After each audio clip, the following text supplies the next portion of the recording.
बिस्मिल्लाहिर्रहमानिर्रहीम। अस्सलाम वालेकुम दोस्तों, आप सबको खुश आमदीद कहता हूँ। करंट अफेयर्स के हवाले से आज हम एक इम्पोर्टेंट टॉपिक तैयार करेंगे। आज जो हमारा टॉपिक है वो है Pakistan removed from FATF's grey list, कि पाकिस्तान को जो रिसेंटली FATF के ग्रे लिस्ट से हटाया गया। ठीक है, उस हवाले से अगर हमसे टॉपिक पूछा जाता है तो आज हम उस टॉपिक की तैयारी करेंगे। सबसे पहले हम देंगे इस टॉपिक का इंट्रोडक्शन।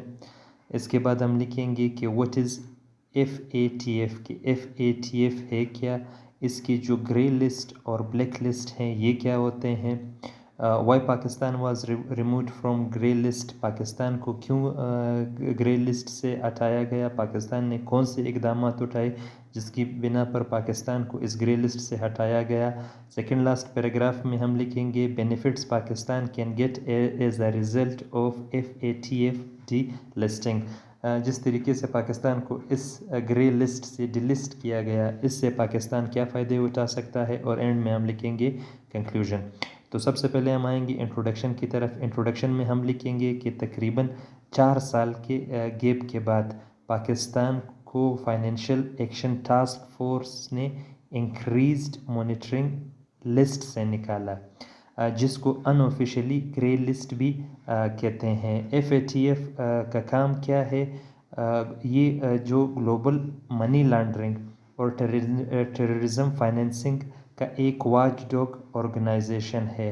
पेरिस में 2 दिन की मीटिंग हुई और अक्टूबर 21 2022 को पाकिस्तान को इस लिस्ट से निकाला गया।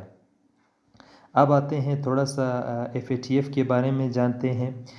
FATF को कहते हैं financial action task force.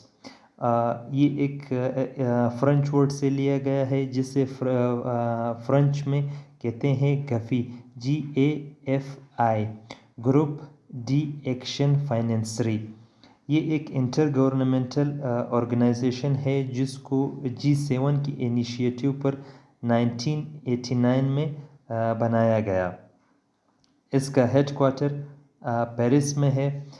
Initially जो इसका रोल था, इसका रोल सिर्फ इतना था कि मनी लॉन्ड्रिंग के जो केसेस होते हैं पूरी दुनिया के ममालिक में उसे देखा जाए। 2001 में जब अमेरिका में टेररिस्ट अटैक्स हुए तो इसमें टेरर फाइनेंसिंग को भी इंक्लूड किया गया।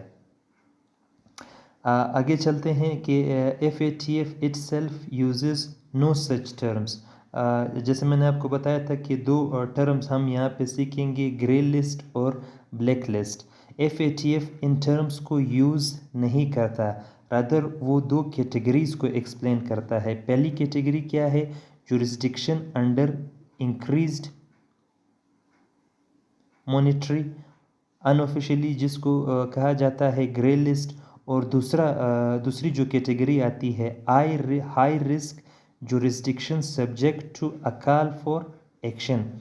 जो हाई रिस्क जुरिस्डिक्शन सब्जेक्ट होता है उसे कहा जाता है ब्लैक लिस्ट।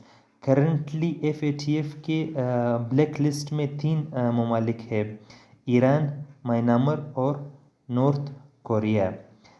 जब पाकिस्तान को इस ग्रे लिस्ट से डिलिस्ट किया गया उसके बाद 23 कंट्रीज़ अभी तक भी ग्रे लिस्ट पर मौजूद है, जिनमें चंद के नाम अगर आप याद कर ले तो अच्छा होगा।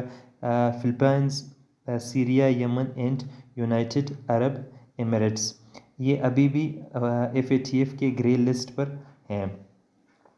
अक्टूबर 2021 FATF announced that Pakistan has strengthened the effectiveness of its money laundering, anti money laundering जिसे AML कहा जाता है, और CFT regime and address technical deficiencies to meet the commitment of its action plans regarding strategic deficiencies that FATF identified in 2018 and 2021, encompassing 34 action items in total.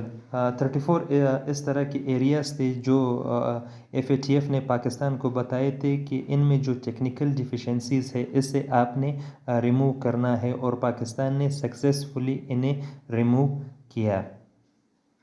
अब आते हैं कि पाकिस्तान कौन कौन से बेनिफिट्स کہ پاکستان کون کون سے بینیفٹس لے سکتا ہے جب اسے گرے لسٹ سے ہٹایا گیا.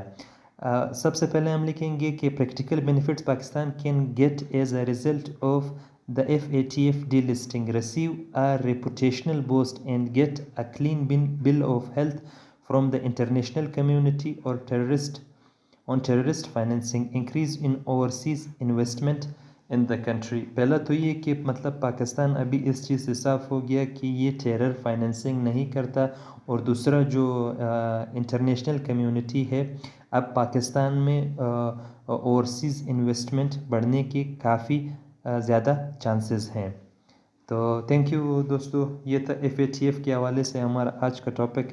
انشاءاللہ اسی طرح کے ٹاپکس آپ کے ساتھ مزید شیئر کرتے رہیں گے. Thank you.